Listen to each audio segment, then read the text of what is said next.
A survey just came out that rated the US healthcare system worst amongst the 10 wealthy nations that were studied.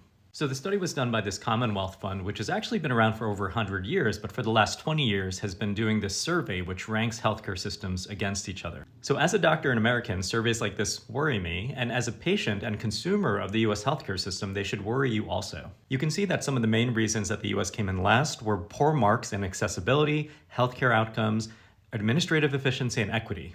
So who beat us in the survey? It's places like the Netherlands, the UK, and Germany, and other wealthy nations in this world. You'll be able to find a lot of coverage about this if you just read the news, but basically some of the things that are pointed out that are unique to America are the fact that we don't have universal healthcare. So at least roughly 26 million Americans do not have access to health insurance, and they have to pay for things out of pocket.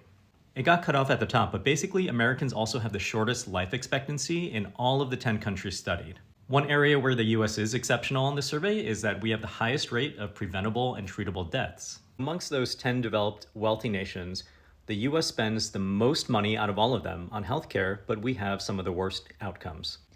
And studies have looked at doctor pay. Doctor pay is actually only 10% of US healthcare spending. So why am I highlighting this study? Basically, I hope that this is kind of a wake-up call because America is great on so many levels, but there are so many things that we have to do to improve this country for the better. Healthcare is certainly one of them. Certainly, I think that having universal healthcare in this country would get rid of a lot of the disparities in healthcare access, but are we ever going to get there in my lifetime? I am skeptical, but hopeful. Anyway, if you're watching this long, I'm Dan, the Door-Running Doctor. I'm a urologic surgeon and founder of Serious Real Estate. Follow for more.